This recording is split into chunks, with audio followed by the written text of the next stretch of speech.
Hi there, Dr. Brian here on Monday the 5th of August. It's the evening and I'm on low power early start, so won't be long away from my bed. So interesting things I'm just observing about me, which I'm sure are not specific. In the Bob Proctor course I'm doing at the moment, it's very evident that I am guilty or good at what would be called sloppy thinking, not being specific about what I think and probably spending too much time being aware or focusing on and thinking about the things that aren't in my goal list rather than the things that are between me and a goal. And that happens in all sorts of places in my life. Currently I'm quite aware that I'm a bit time poor, so I have to just reframe that and really work out how I manage that. So interested to hear what it is for each of you that gives you a sense that you're quite aware of what you can't do rather than being more conscious of what you can achieve. There's no doubt that being aware of what you can achieve and then moving toward it and keeping it in focus is the secret. The trick is, how do we do that? Because quite often where we are is all preoccupying, and therefore it's very hard to see the other side of the equation. Anyhow, that's an exercise in itself, and it's a 12 week or 12 month program with, quite a bit of money if you want to really go into it.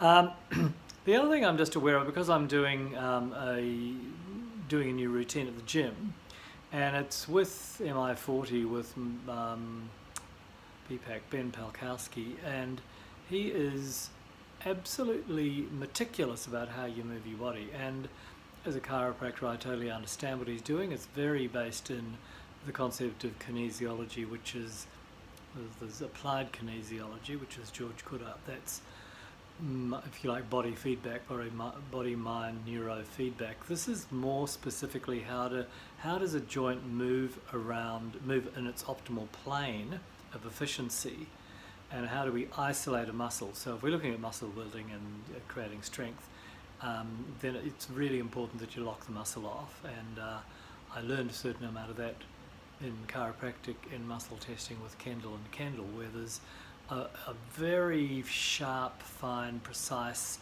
line of joint movement which will isolate the muscle you want to test. The body's very good at finding other muscles to help out, especially if there's weakness, because weakness not well disguised usually meant falling out of the tree, and that didn't end well. So in all sorts of areas of our life, we're quite good at covering our tracks and covering the weakness. So with that in mind, we're often unaware of our weakness because we're so good at disguising it. Now that's a really interesting concept, that you don't know you've got a weakness because your body's so adept at hiding it from you. Because exposing the weakness could end up in all sorts of unwanted outcomes, from falling over to, being caught out, however that might be. So we're quite good at also fooling ourselves and telling ourselves things that actually justify what we do, when we know that that really we should be, if we were truly honest, we'd be doing something else with a more honest reasoning behind it, or we wouldn't be doing it at all. It's kind of cute, isn't it? It's quite interesting.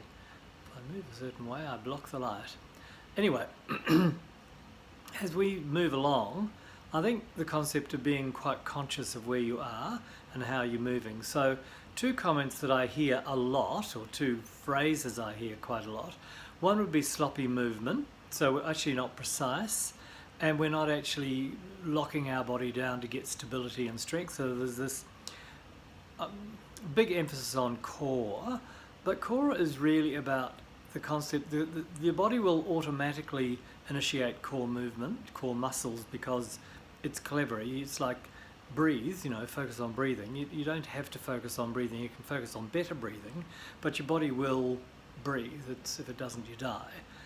So there are certain protocols, or there's been observations that after some injuries, the muscles often of core stability become inhibited with other sets of muscles that stabilize the spine. And then there are certain movement routines that actually aren't particularly what you'd normally call a core stabilizer routine. They're actually more about putting simple movements in place that actually reinitialize and re-fire the muscle sequence, so they actually support each other in a team.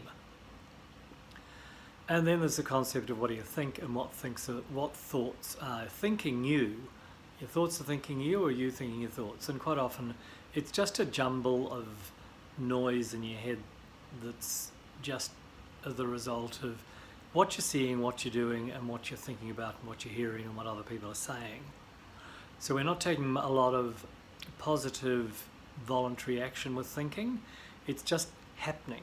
And I think that is pretty much a reason why we often, me included, don't always achieve our goals. So it's been a focus for me for the last few years, and I'd have to say it's borne fruit. There's no doubt about it, that if you focus on something with clarity and persistence, it's amazing what you can come up with. And if you listen to and look at and read about the great successful people in the world, they didn't spend a lot of time doubting themselves. They just got on and did stuff. And I think we have to distinguish between self-doubt, humility, and certainty, and arrogance.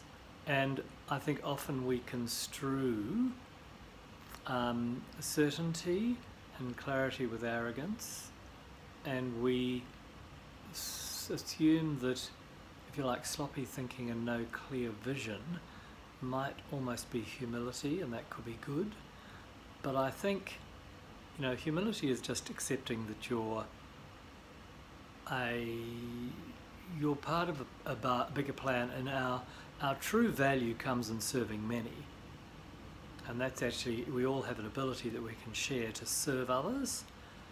Most of us don't find it. And if we do spend the time to find it, the more people we can share it with, the more good we do in the world. So, biblically, putting your light under a bushel, hiding your talents, that's not actually a virtuous thing. The thing to do is to use the talents we've been given and actually make an impact. That's what I'm hoping to do for you, is actually bring my ability to do lateral thinking and connecting the dots. I'm very good at that. I'm very good at connecting the dots and actually making sense of things that often seem confounding.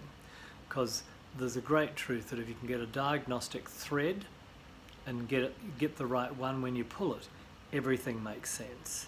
And that's what I'm very good at. So you could come and see me, and we'd probably come to a great sense of realization together that would help you.